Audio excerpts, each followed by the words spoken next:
What are you doing? I'm going live. Oh, okay. Right now?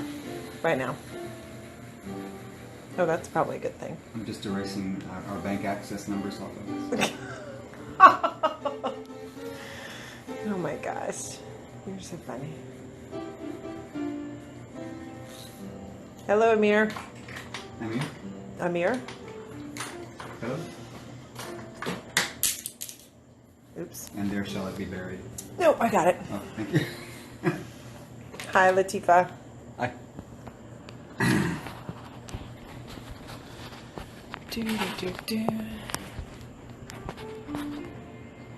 Hello, hello. We've got now. Last week, the live stream did not save. So we lost it completely. We lost it completely. It didn't get to go up on stories, so whoever was here was here. Next week, I know, up to 157,000 followers. It's crazy. What are you people doing? It went up last week by a great deal.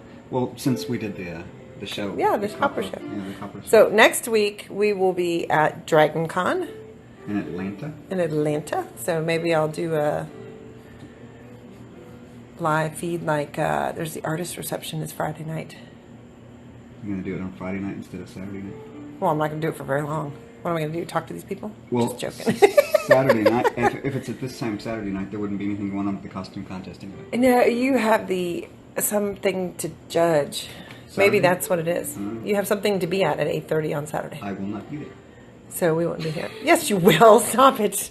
I will not. Start worrying, Dragon Con people. You will be there. I might. Hello, everyone. I could be hiding in the room. Hola, Francisco. You're not hiding in the room. Look. Look at what? Everybody is waving and saying hello to you in different languages, which is really cool. That's awesome. I know, last Saturday, come on, The dog. was so amazing, and I was so upset that it didn't save, because it was really good. You can let him. Push him in. Go. Get the For some reason, dog. likes to time it so that whenever we're doing this, he comes in here, but then he refuses. I think he He gets. refuses to leave. I think he gets camera shy. Show the design. Oh, what he's doing? Oh, I don't really. There's not much here yet. No, he just started something. You have no idea. There's some sketches, and I think this is. This might actually be a fox bone. I think. What? It's okay. That's okay. Last Saturday, no pigtails. Huh? Someone said last Saturday, no pigtails. No, I didn't. I didn't have them last Saturday. What kind of mount do you have for your tablet next to you? This? Thing is sweet, yeah. Yeah. It's Called. It's spelled Joy. JOY is the brand name. This was the best one I could find. I think it was probably Like- one of the more expensive ones too. It's like $150. Yeah, Because so it's very stable to. It's not going anywhere. No. Everybody said it was a good stream last Saturday. Well, it was fun. It certainly was fun. I wish, it's just one of those things where it glitched in the end and. Yeah, and didn't say. nothing. Yes, it's magnetically connected. It's magnetic up here, but it's also there's a screw that will Oh, more that's firmly true. attach it. But Yes. you can just use the magnet, and then it has this case that goes over it. Do you have demons in your studio while you're drawing? Demons? No. In fact, my studio is barred from most demon-type personalities. Here's. He's a super sweet guy. How do you replicate an idea in your head to physical form? You start off with a really ugly version of it on paper. Well, no, that's the truth. I know, You I start know. off with a very, tragically ugly version of it, and then you keep refining that ugly version until it becomes something else. Right. I have no idea right now what this is, but she's in the other room practicing. Piano. I don't think they can hear the piano. What is that? Parsley, sage, rosemary, and thyme? What's that called? Scarborough Fair. Scarborough Fair. Yeah, I should know that since we used to go to Scarborough Fair all the time. That is true. Dun, dun, dun. In the olden days. So you haven't been to Dragon Con for what, 8 or 9 years? Yeah, it's been a long time. been We a used long to time. we used to go consistently though for like 15 years. We went to Right. Dragon Con. And then we started doing Renaissance fairs and could not do 4 shows with 2 people, and so. Oh, they can hear her. This is can it? Yeah. Yeah. So this is kind of like I started that painting, the familial piece. It's up at Copper right now. Oh yeah. It's we had a really great show, by the way. If you were here for the last feed, we talked about it a little bit, but our show at Copper did very well, and we're invited back to do another one here. You know, Copper Gallery in Santa Monica, and it's up and through to September 1st. And then the Personal God show is up, which is a show you curated. Mm-hmm. And you even have your list. I of have my list of people that are at that show. People on there that have pieces of artwork in there. Vanessa Lemon. And most of these guys are on Instagram too. Yes, Samuel Araya, Amilcar Fong, Jim Pavelik, Bryn Metheny, Stephen Russell Black, John Payne, Sam Gay, Doug Stannett, Tim Vaughn, Dave Igo, Natalie Hall, Mark Nelson, Necro, Romaine, Travis Louie, Stephanie Law, Dave Palumbo, Carla Ortiz, William B. Hand, Scott Fisher, Travis Lewis, Adrian Baxter. That's everybody. Yeah. So I guess it really depends on what you think a demon is. Oh. So because to me that's sort of a metaphor for anything that will challenge you on a profound level. Maybe challenge your way of thinking or your general philosophy of things. So in that respect, maybe. I have to go back. People are asking questions. Sorry, I have to get my hair up because I'm hot now.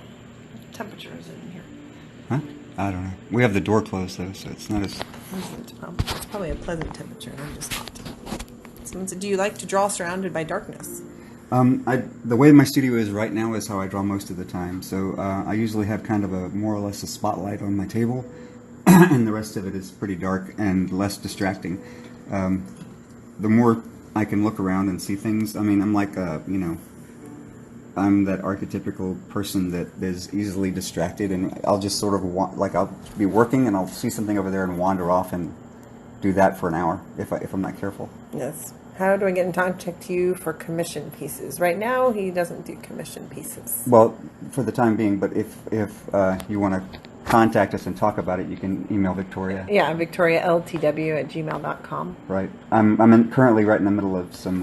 I'm taking a break to do this, but I'm right in the middle of doing some concept work for a TV series.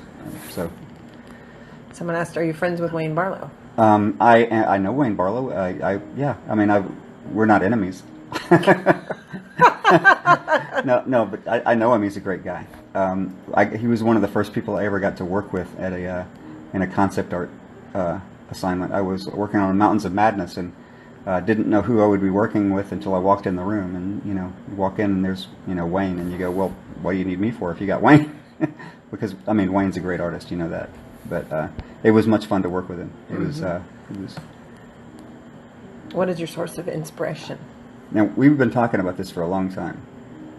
Things that inspire, that cause me to do the work that I do, they basically just come from everything that I've ever read or ever seen that just gets kicked around in my head subconsciously and comes back out in a different way, reformatted, or in some, like one of the pieces that I did at Capro, the large painting.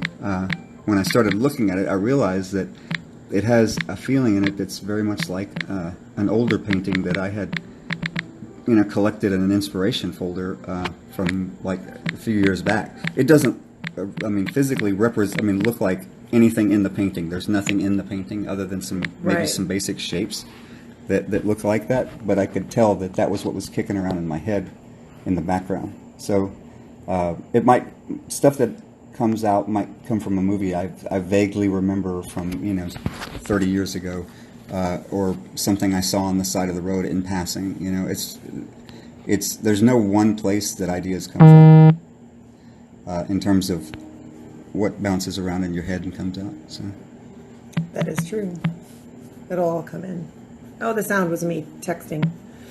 Not texting, telling you my email address so that no, he cannot tell you the concept work he's working for. Not yet. No. It's under NDA right now, but no. She just likes to run around saying no. No. It just saves time. No talk. No. I wanted to know. Can I buy it? No. I don't usually ask if I can buy things. I just That's do it true. and then apologize. That's What would you say is the most challenging medium for you to work in? I don't know. I mean, obviously, I work in a lot of black and white, so color is an element that is more challenging for me to work in. Medium-wise, I like working in everything in terms of like oil or acrylic or watercolor. I know that there are Thank you. small idiosyncratic differences between the different ways of approaching the media, but I feel like as an artist, I should be able to pick up the media that best suits whatever it is, the image that I want to make. So I like to sculpt too. I'd say that's pretty challenging. Sculpting is pretty challenging because of I don't know. It seems more daunting to work in 360 degrees rather than just Oh yes. Oh, I have to share. You put that over there. I have to share that Mark Newman, who's a fantastic sculptor, has started sculpting one of your pieces in relief. I can't reach it, but I mean I have sculpted some stuff. But I find that it's just more a matter of deciding when or how you're going to learn how to practice what you're doing, and learn the specific parameters, what it can do and what it can't. It's just like working on different kinds of paper. Most papers about 80% the same. But the difference in that last 20% is what might be more applicable to what the work you're doing, whether you want smooth paper or rough, or like a cream-colored paper or a pure white or even a gray tone. They're asking if you ever worked the other way from it. Well, yeah, that's what your powdered graphite is. Working from a dark tone and then scratching. Oh yeah, that's yeah. I mean, if you've seen the graphite wash and powdered graphite stuff that I do, I actually like pulling out from that. The darkness, yeah. I'm doing it this way because this is more like what the concept stuff is. When I do it, I'll do like line art and then do a little bit of detail, because for them it's not so much about coming up with a full finished piece of art as it is something that can be described well enough to be sculpted by people who are going to animate it or build it. Yes. So I work in both ways, but I kind of prefer to work from the dark background because I see shapes more than line. But when I'm doing concept work, it's a little bit of both. Where they want. Sorry, go ahead. No, it's just they want things that are easy to read, but they also, what's interesting about that is people always talk about everything being silhouettes, but when you show people, art in terms of concept art, you still have to sell it. You can't just draw a simple silhouette most of the time. You need some detail and a little bit of rendering in there just to sell the idea to them. And with so many people, being very fast and fluent with like photographic photo bashing and paint overs, you have to go a pretty long way nowadays to impress directors because they're used to seeing photographic realism and concept art. Mm-hmm. So it's rare that you get an opportunity, I think, to do something like graphite straight up for a film gig. But I've been lucky in that the people that have come to me for it, I've been asked to do it a few times, and there's still people that do it. Obviously, Carlos and Wayne and a lot of other people as well, and even the digital guys who draw and paint digitally. That's still an analog skill, whether it's digital or not. Right. They're still drawing. Whereas there's another set of skills people learn when they do photo bashing and photo paint overs, which is more akin to what I think of as matte painting when you're doing matte painting for realistic scenes in a film. But well, and someone asked about what's that? Someone said they would love to see the concept art for Mountains of Madness, but that's actually still technically under NDA. Yeah, if something doesn't get made into a movie, I have drawers full of stuff that no one can see. So it's still under a non-disclosure agreement, and so it just sits in the drawer. And if we're doing a book to kickstart in 2019, March of 2019, but it's going to be your personal work, not concept work. Right. There may come a time when the movie gets made that I'll actually be able to show the old work. And I know that there are artists that have, pushed the edge of the envelope and showed some work they did for like a previous attempt at mountains. But I don't really want to take anybody off. I don't want to get myself into trouble with those guys, and I'd really just like the movie to get made. And if I don't show it, there's still a very slim chance that, usually when they go back at it, like if Guillermo goes back at it again, I don't know that he'll ask the same people to make another run at it, because so far as I've heard, each time he's done it, he's like kind of grabbed a different group of people. So I'm most likely he'll grab an entirely new group of people if he goes back at it again. Mm-hmm. But still, I do have the contract, the NDA. Yes. Which is funny. We were talking about NDAs just recently. There are some of the NDAs that I sign. This is not something he's doing for a movie. This is just something he's making up. Oh, right no. now. Yeah, this is probably more abstract than anything I would ever do in a film. But there are some NDAs that I've signed that actually forbid you to tell anybody that you've signed an NDA. You can't even tell them that you're under an NDA. It's one of those super secret clubs. Super secret thing. Just do the work. Yeah. People say you're their favorite artist. That's very kind. I appreciate that. But the concept stuff is both fun and frustrating for the exact same reason. It's really fun because you don't have to do completely finished art. You can do, just bits and pieces. But it's also very frustrating because a lot of times you don't get to do any finished art. It's just all, bits and pieces. And if you're used to, doing stuff for yourself, it can be both, very fun and very frustrating at the same time. Yes. Especially. Someone asked if you ever listen to music. Yes. Oh, yeah, all the time. And I listen to a very eclectic, range of music. I just sort of throw something on Google Play, like on a radio, and see what goes from it. Yeah, between it goes all the way from classical to very industrial stuff. Mm-hmm. Very often. What sharpener are you using today? Oh, today? Well, I had to replace my old. This is a Carl Angel 5. Carl Angel 5. Wait, let me see the Carl Angel 5. So they're all metal, except for the plastic part. But the internal stuff is metal. Let's see if I can get it to come out. Okay, it's very tightly. There it is. So it's like this, and there's a little lead stop. You probably can't see it, but there's a little lead stop in there. Well, put it in front of the white. That there's a little bump in there that you have to file down if you want to get really sharp points. But this one is one of the few that are still pretty affordable. That are all metal. These are like about $25, and the last one I had lasted for about 5 years. Wait, turn it over on the top. There you go, the Carl Angel 5. Mm-hmm. And they come in different colors. But this is this is kind of like it makes a really nice, not needle point. Yeah. But and it is definitely part of the process to rest it on my belly. So, but see, it makes a decent, it's a decent point for sketching if you don't want to, gouge the paper too much. Yeah. And if I want it sharper than that, I'll do other things. Yes. Does the music inspire your art? Very often, especially if I'm trying to do a lot of different variations of something for concept stuff. I'll listen to very energetic music.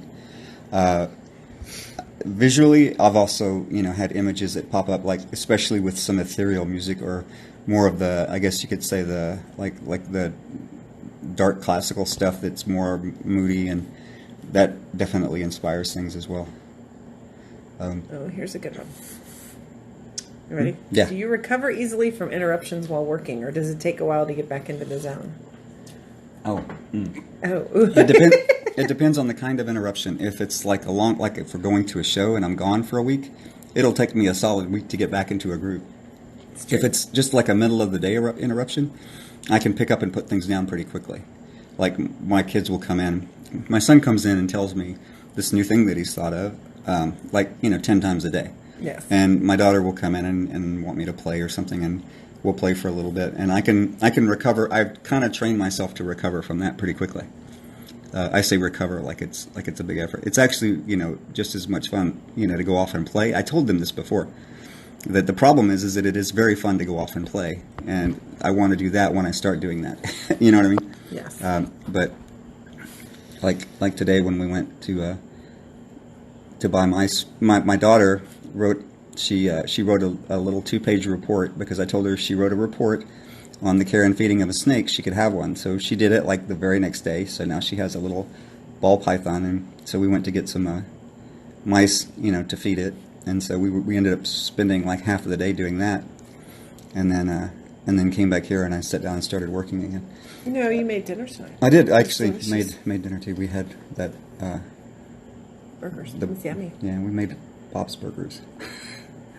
So, for your own art, do you usually begin with an idea, or do you just go at it and see what emerges? I begin with it's almost like I've noticed this before, because it's like I'll have a flash of a scene or an idea in my head, and then I'll sit down and chase it. And the idea is very fluid when it's my own stuff, because if I find something as I'm working, I'll kind of surf it. I'll ride that wave, and if it goes in a drastically different direction, that's okay too, because I'll just finish that piece and then go back and reapproach the other idea, later. I have sketches that I've started off with for paintings that the painting ended up completely different than the sketch, but then I still have the sketch and I can go back and make another run at it.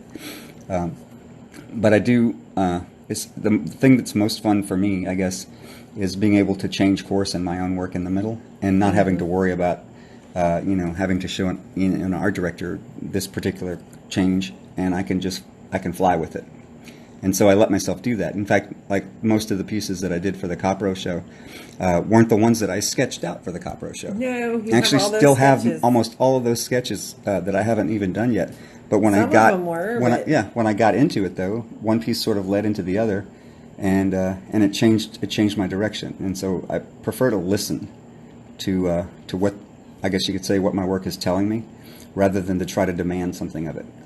I do demand a lot of it at a certain stage, like a certain level that I want it to be at, and a certain feeling that I want there to be expressed or whatever in the piece. And for my own personal work, it's not so much about starting with a definite visual idea, but starting with a definite, like, kind of a mood, I guess you could say, that I'm chasing through it too.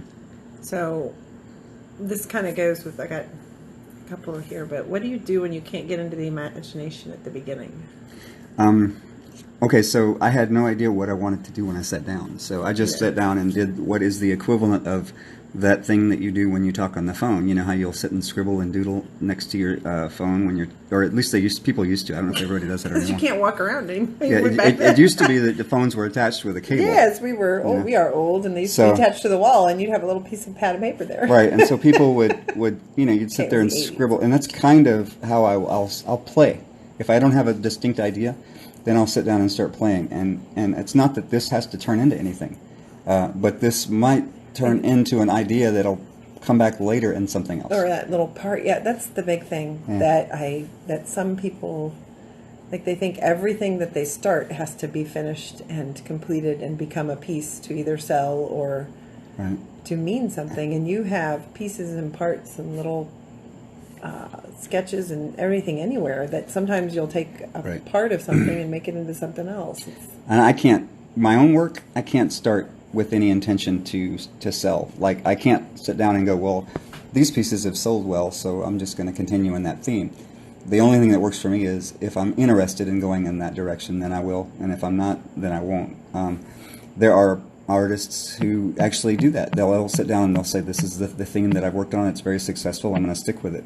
I'm not saying there's anything wrong with it. I'm just saying that that's just not the way that I do it. I've never been able to make that work very well for myself. If I do a series, it is truly because I'm interested in pursuing something in the series, not because the first one sold, so I'm going to do another one. Right. I've never been able to make that work, just because it's like trying to fake being in love with something, you know.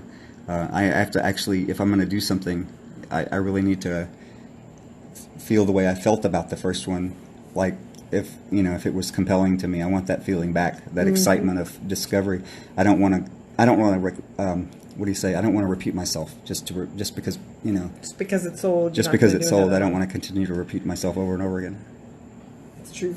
But I'm not going to tell you that that's a great business practice. I'm not going to tell you it's easy on me. I'm like, man, can you do a companion piece to this? He's like, no. You would be served very well, though, if you could make yourself do that, because But it's a dangerous path. I mean, it is, because you could get stuck doing kind of one kind of work. That's what they mean when they say golden handcuffs, right? You're getting paid so much to do something that you just can't walk away from it, which is, a lot of people get caught in that.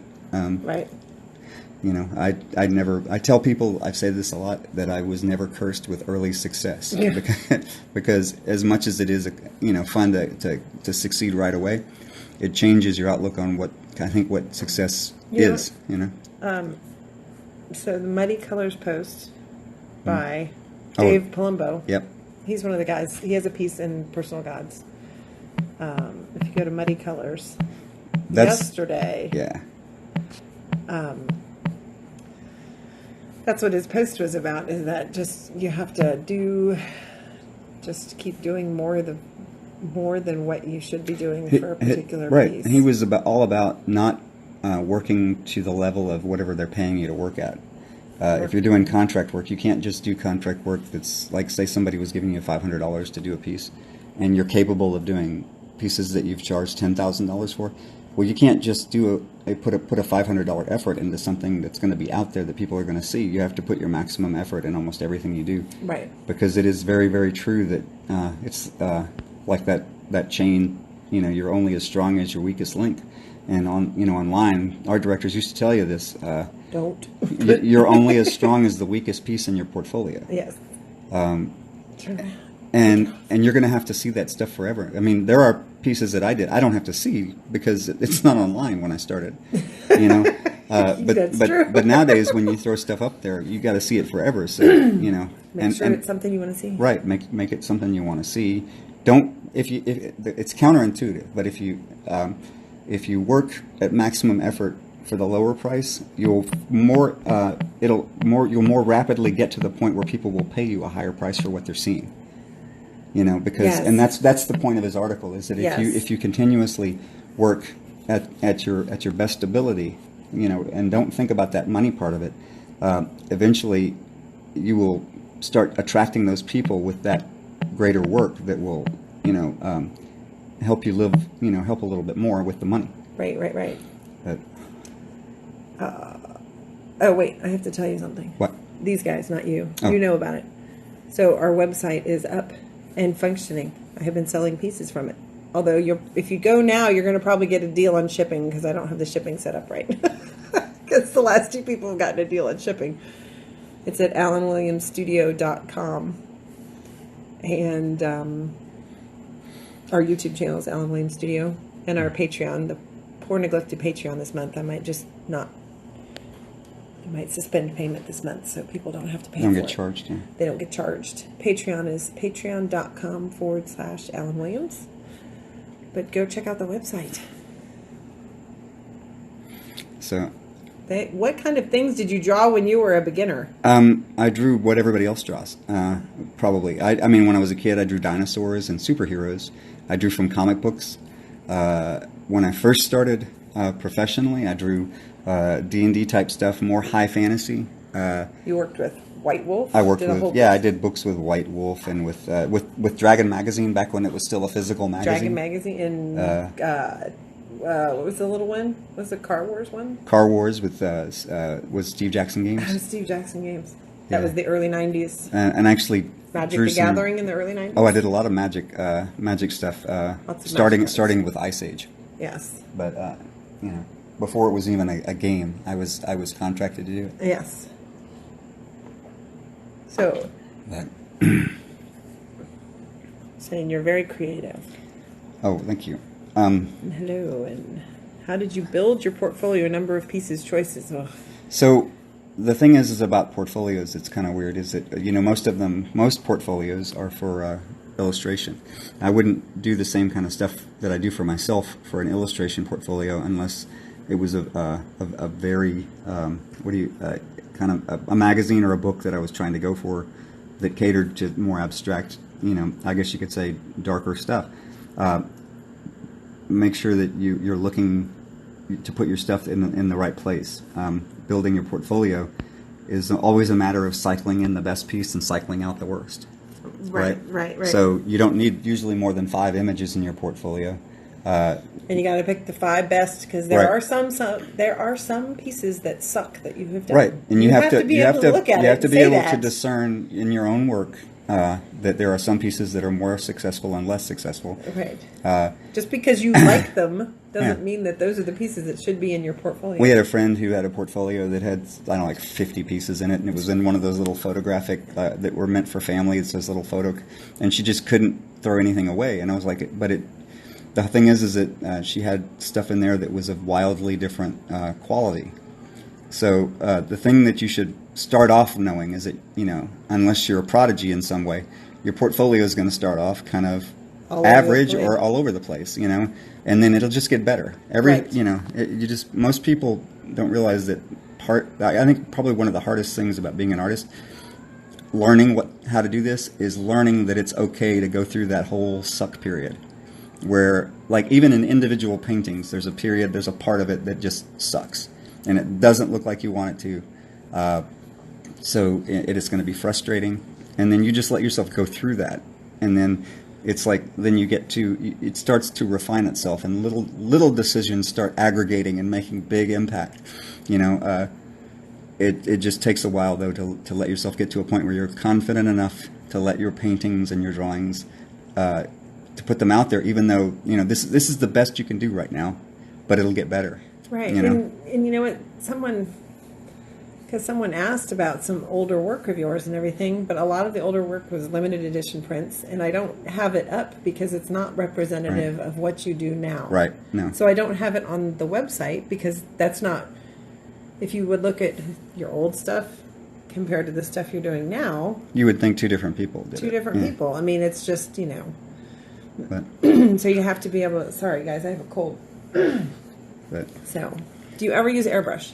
I have used airbrush. I use airbrush to put on matte medium on drawings, like a fixative, and I've used airbrush to, I've done gradations in pieces. I don't really use it very often because I don't really have a need to do smooth gradations very much.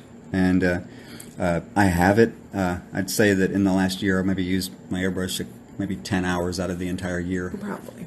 Yes. But it's not that I don't like the way that people can make it look. It's just that I don't have really a natural affinity for it. It seems removed from. I like touching the board. I like touching the paper, and this is another step away from it.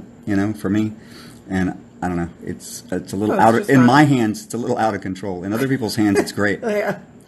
How did you start showing your art in what media? Now, we are old enough that there was no internet. Right. We started with portfolios, going to shows, hanging artwork, and like conventions. Origins. Yeah. And mostly gaming shows. Mostly gaming shows, because that was what you knew. And comic book shows, Dragon Con. Dragon Con. We met at Dragon Con. Yep. We'll be at Dragon Con next weekend. Yep. Again. But that's, what was funny is we actually made a decent living at first mailing to these. All these shows will allow mail-ins. Like you can find all these shows across the country. Yeah. But you couldn't find them online because there was no online. I would subscribe to that one. Crazy Ivan's Convention Guide. That's right, Crazy Ivan's Convention Guide, and it would get it like 3-4 times a year, and then I would send out letters. Yep. I would get all the information back. Can we show at your show? Certainly. Here's the paperwork, stuff. And so we would send to these art shows, and they would put them up on the wall for minimum bids, and people would bid on them. If they got a certain number of bids, they'd go to a voice auction. And then we would get back from an art show. We'd usually send prints, sometimes small originals. And we'd get back anywhere, in terms of money from each show that we mailed to, a couple $100 up to, almost a couple thousand for some shows. Some shows, it just depends. And that was like, I don't really see those kinds of shows as being like having like a super ton of money in them.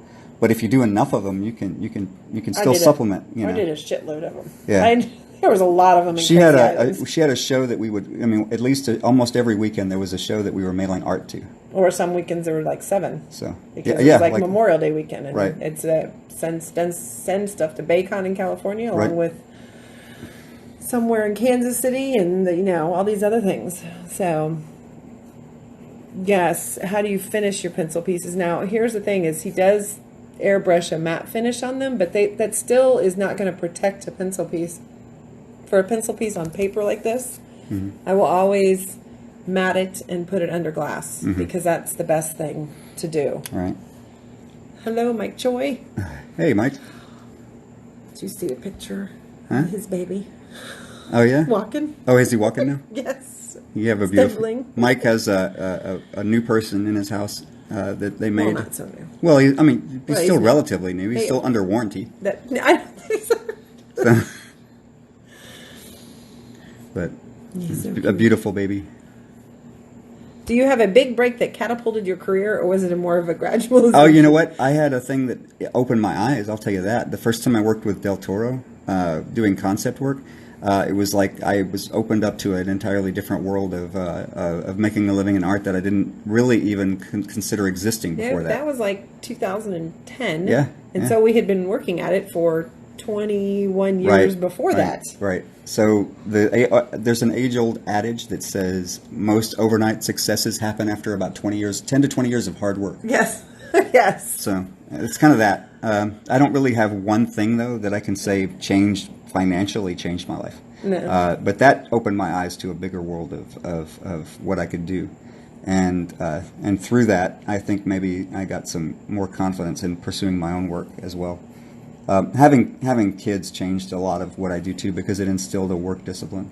Oh, yeah. Because if I didn't have structure in how often I worked with new kids, you just never get anything done. It's just Oh, my God. We had Duncan is 16, and I can remember it was like about this time or something, a couple months old, and you were like, oh my God, how the hell am I going to get anything done? What was funny was we thought we were busy before we had Oh, kids. yeah, you think you're busy. But then we were like, what were we doing? We're so I mean, tired. I think I must have been watching TV a lot. I know. I don't know what the hell we were doing, but we weren't or, that freaking busy. or going on long walks in the sun. I don't think so. Maybe not. We're not sun people.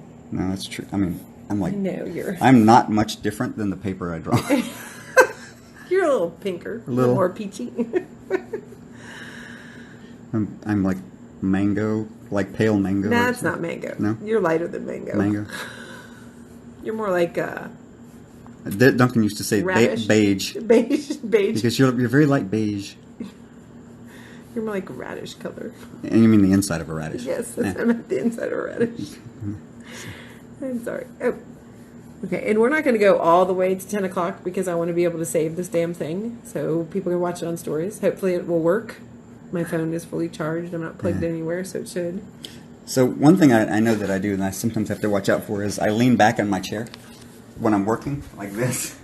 And so when I look at the piece like this, I go, wow, it's really squat.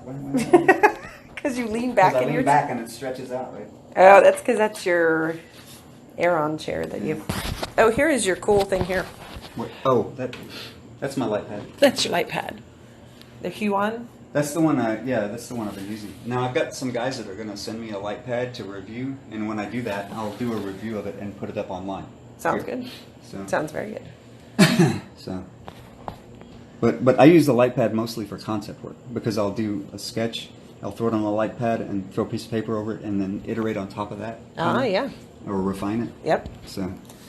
What is your daily work schedule like? I'm sorry, I sound like I'm laughing all the time because it's different now. Yeah.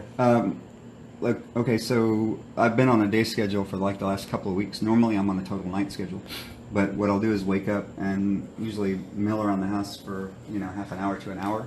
Not since you've been on a day schedule. But not lately, not since I've been on a day schedule. We get up and work out? I just get up and go work out. I go and do treadmill or elliptical or something. Come home and eat something and start working. And usually we'll work all the way up until when the kids get home, which is, around 3 and 4. And then hang out with them for a little bit, but still be coming back and forth into my studio. Yeah, we work in the house. So, yeah, and my kids, my door is almost always open unless there are multiple kids visiting, in which case I'll close it. Yes. But when it's just us here with our kids, my kids always come in. Yes. And my daughter, I don't know if you've ever seen it on here or not, but my daughter will sometimes come in and draw with me. And my son will come in and we'll start talking about, he's more of a writer, so we start talking about stories. Oh, man. So. My poison ivy's. Yeah. Oh, and Vicky was weeding yesterday and got poison ivy all over her hands. Stupid. That and fire ant bites. But but that's mostly every day, and that the only difference is on the weekends I work a little longer. Yeah. All right. So. Avalos has a question. Your monster creations have any personal meaning to you, or do you just make them because they're cool? My personal stuff has a meaning to me, and especially with some of the narrative. Most of what I make are sort of what I consider to be kind of horrific-looking guardian figures. So they're like my own personal, I guess you could say. What I do is very much a statement against a lot of the insanity I see in the world today, and so I create these terrible guardian figures that, in my mind, metaphorically at least, are even though they're terrible-looking creatures, they set out to protect whatever humanity they can.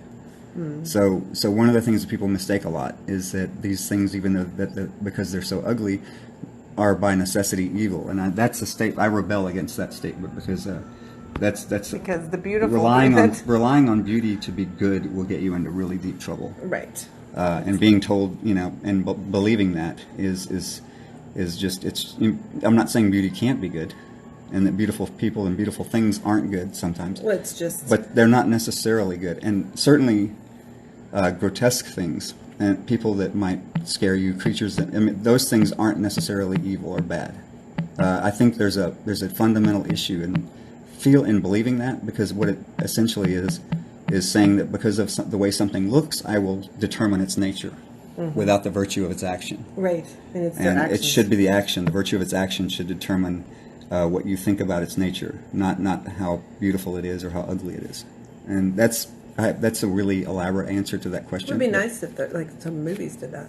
Well, it's always and some of them have. To a small degree. That's kind of the theory behind Quasimodo, right? He was a grotesque, that's true. And he fell in love, and he was just this gentle creature that was misunderstood. But that lesson doesn't really sink in as a metaphor for the broader lesson that you shouldn't really look at the way things are and judge them based on their exterior, but only by the virtue of their action. Right. Cenobites, what was that from? Cenobites? Oh, Cenobites was from Hellraiser. Oh, thank you. Yeah. Thank you. I was like, I know that. Wait, his brain has all the movies from the 1970s, 80s, 90s, 2000s. No, Cenobites. He said reverse Cenobites. Yeah, kind of. Yeah, I kind of believe like that. And to be honest, I think if there were such a thing as a Cenobite, they would fulfill the function of identifying and punishing the wretched. I think that if such a thing existed in a divine universe, it would be bound to only torture those who had deserved it on some level, or intention, or not based on intentions, some judgment that isn't mine to make. But, right. Yeah. But so Arbog wanted to know if there's any way that you do portfolio reviews, and I know we've been talking about that for the Poor Neglected Patreon this month. I want to be able to do that. You can start emailing us about it, and it might be a little while before we can get to it, but I'll definitely talk to anybody, about what they're doing, and if I can find a way to help, I will. Right. Just right now, I know I've got 2 people in queue that I haven't gotten back to, because one that you've written about stuff and everything, it just this guy kind of looks like a Cenobite, doesn't he? I like that middle part right here. Yeah, right. I like that part. Yeah. It's really cool. Okay, we're going to go another 5 minutes, guys. Now, our website is up, and you can see it, and I'm putting the new pieces up, too. It's alanwilliamsstudio.com, and it disappeared. Our YouTube channel. Remember, all these eventually go up on the YouTube channel, and that's Alan Williams Studio also. YouTube.com/Alan Williams Studio. Yeah. Our Patreon.com/Alan Williams. I want to point out something. Okay, point something out. I started this drawing when we started the video. Right. So go back to the beginning when it saves, and you can see the beginning. And I have sharpened my pencil 1 time. Ooh. So when people say, how sharp do you work? I start with a sharp pencil, but as I work, I get edges that I use, and you don't have to have a sharp pencil to make a sharp line. You just have to find the right edge, and spin the pencil as you work with it a little bit.